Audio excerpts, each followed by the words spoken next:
Hello! Hi friends. Welcome back to my channel Sindhu study desk. ఈరోజు పాఠ్యాంశం వచ్చేసి 6వ తరగతి సామాన్య శాస్త్రంలో భాగంగా 13వ పాఠం ఎలా కొలవాలో నేర్చుకుందాం.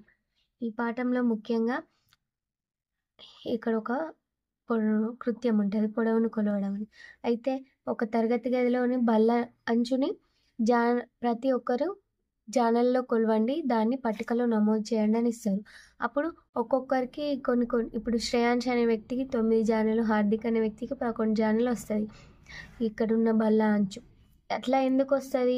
ఒక్కొక్కరి జాన పొడవు ఒక్కొక్క రకంగా ఉంటుంది. ఆ బల్ల పొడవు సేమ్ ఉంటుంది, కానీ ఇక్కడ జాన పొడవు చేంజ్ ఉంటుంది. ఒకటి చిన్న ఉంటుంది చేతు, ఒకటి పెద్ద ఉంటుంది. సో అట్లా ఇప్పుడు అడుగులతో అట్లనే పట్టికల ఈ అడుగులు గది పొడవును అడుగులతోని చేస్తారు.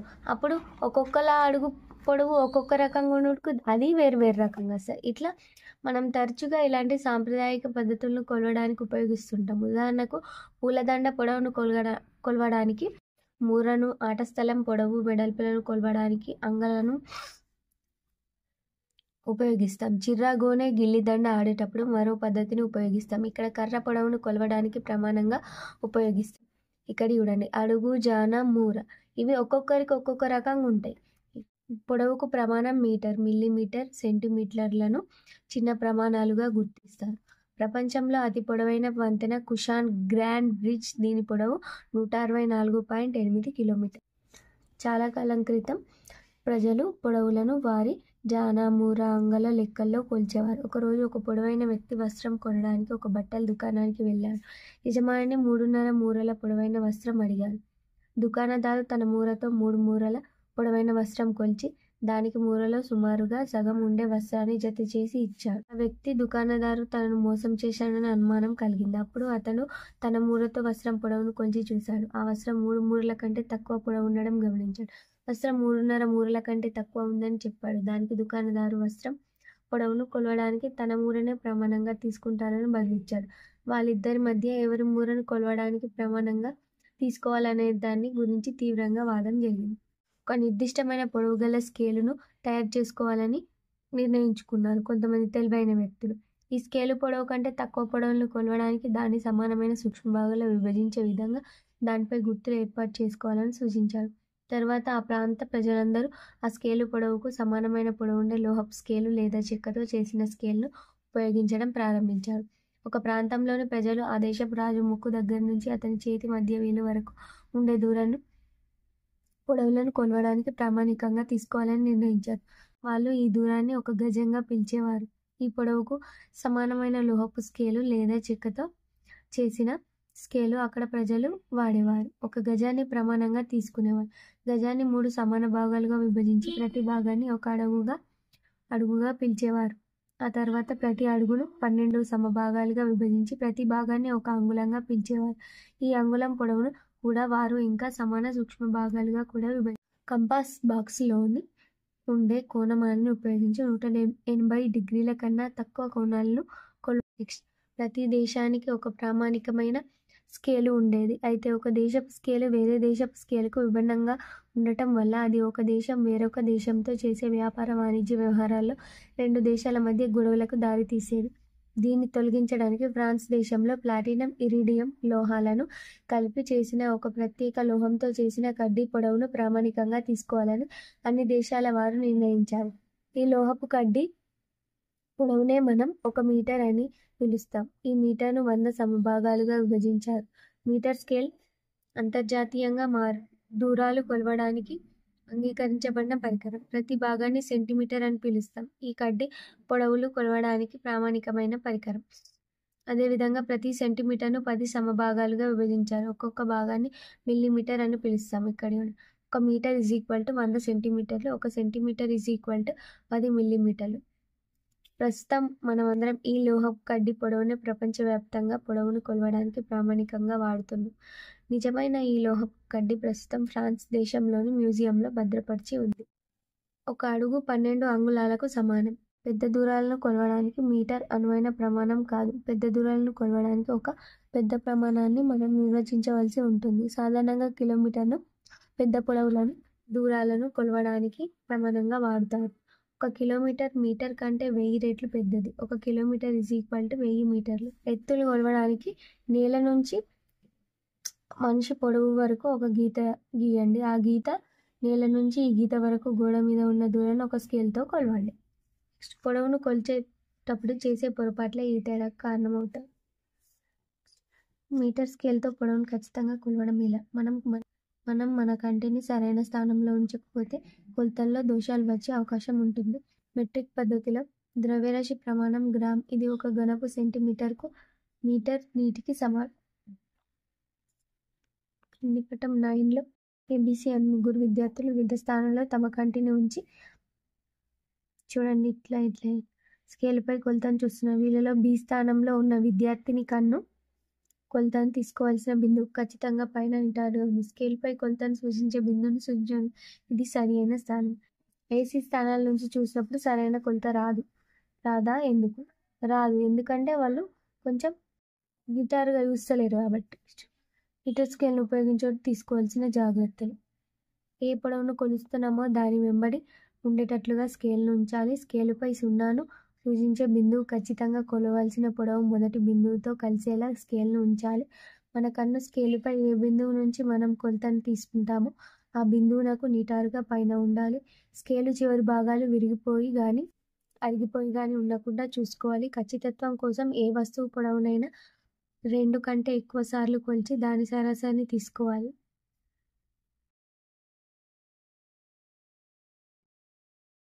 పలుచని వస్తువుల మందాలను ఎలా కొలవాలి? మన పాఠ్యపుస్తకం అట్ట పేజీ మందాన్ని లేదా నాణెం మందాన్ని కొలవాలంటే నేరుగా స్కేల్తో కొలవడం సాధ్యం కాదు. నాణెం మందాన్ని కొలిచే పద్ధతి గురించి మనం కింద తెలుసుకుందాం. కౌటిల్యుడు రచించిన అర్థశాస్త్రంలో ద్రవ్యరాశి కాలానికి చెందిన ప్రమాణాలను గురించిన వివరణలు ఉన్నాయి.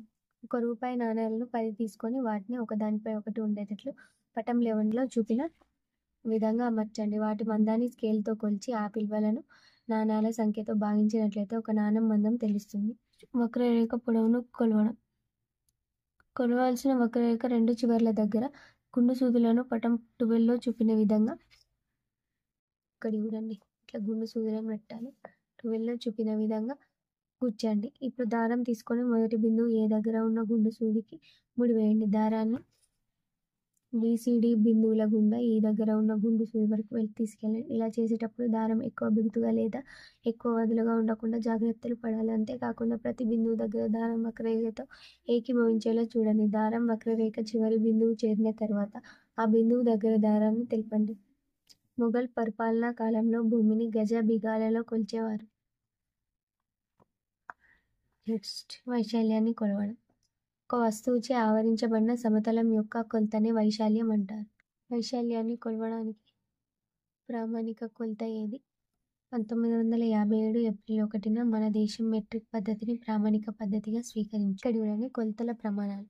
పొడవు క్రమ సంఖ్య, పొడవునకు ప్రమాణం సంకేతం, వైశాల్యానికి ప్రమాణం సంకేతం. మీటరు చదరపు మీటరు సెంటీమీటర్ సెమ్మి చదరపు సెంటీమీటర్ చా సెమ్మి. మిల్లీమీటర్ మిమి చదరపు మిల్లీమీటర్ చా మిమి. అడుగు ఆ చదరపు అడుగు చా ఆ.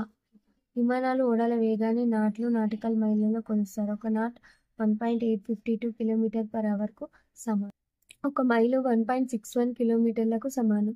ఇక్కడ చూడండి ఒక వస్తువు ఆవరించిన ప్రదేశాన్ని దాని ఘనపరిమాణం అనవచ్చు. కిరోసిన్, పాలు, నూనె, నీరు వంటి ద్రవ పదార్థాల ఘనపరిమాణం కొలవడానికి సాధారణంగా మనం కొలజాలను ఉపయోగిస్తాం. ద్రవాల ఘనపరిమాణాన్ని మనం లీటర్లలో కానీ మిల్లీలీటర్లో కానీ తెలుపుతాం. కొలపాత్ర ఇది స్థూపాకారంలో ఉంటుంది. దాని మీద కొలతలు గుర్తించి ఉంటాయి. వీటిని ప్రయోగశాలలో రకరకాల ద్రవాల ఘనపరిమాణం కొలవడానికి ఉపయోగిస్తారు. అలాగే దుకాణదారు పాలు, నూనె మొదలైన ద్రవాల ఘనపరిమాణం కొలవడానికి కొలపాత్రలను ఉపయోగిస్తాడు. ద్రవాల ఘనపరిమాణం కొలవడానికి వీటిని ద్రవంతో నింపిన తర్వాత ద్రవం పుటాకార తలానికి ఖచ్చితంగా కింద ఉండే గుర్తును చూస్తారు. ఇలా చూసేటప్పుడు మన కళ్ళను ఈ గుర్తు వెంబడి ఉండేలా తీసుకువచ్చి ఆ గుర్తు వద్ద ఉన్న గీతను నమోదు చేస్తాం. ఖగోళ శాస్త్రవేత్తలు నక్షత్రాల మధ్య దూరాన్ని పారలాక్స్ యూనిట్లలో కొలుస్తారు. ఒక అట్టపెట్టె యొక్క ఘనపరిమాణం పొడవు ఇంటూ వెడల్పు ఇంటూ ఎత్తు. 1 మీటర్లో 100 కోట్ల వంతును నానోమీటర్ అంటారు. 10 × 10⁸. 1 మీటర్లో 10⁹ వంతుని ఒక నానోమీటర్ అంటారు. 1 metre is equal to 10⁹ nano. Next మీకు తెలుసు ద్రవాల ఘనపరిమాణం మిల్లీ లీటర్లలో, ఘన పదార్థాల ఘనపరిమాణం ఘనపు సెంటీమీటర్లలో రాయడం మీరు గమనించే ఉంటారు. ఈ రెండు ప్రమాణాల మధ్య ఏమైనా సంబంధం మీరు గుర్తించగలరా? 1 మిల్లీ లీటర్ ఈక్వల్ టు 1 ఘనపు సెంటీమీటర్. అక్రమాకార వస్తువుల ఘనపరిమాణాన్ని కొలపాత్రతో కనుక్కోవడం. ఇప్పుడు ఒక కొలపాత్రను తీసుకొని దాని సగపు వరకు నీటితో నింపండి. పటం 20లో చూపిన విధంగా ఇప్పుడు నీటి ఘనపరిమాణం కొలపాత్ర పైన ఉన్న రీడింగ్ని పరిశీలించి నమోదు చేయండి. దీని విలువ ఏ ఘనపు సెంటీమీటర్లు అనుకోండి. ఇప్పుడు ఒక చిన్న అక్రమాకారపు రాయికి పురిలేని దారాన్ని కట్టండి. దాన్ని నెమ్మదిగా కొలపాత్రలోని నీటిలోకి పూర్తిగా మునిగే విధంగా జారవిడిచి పట్టుకోండి.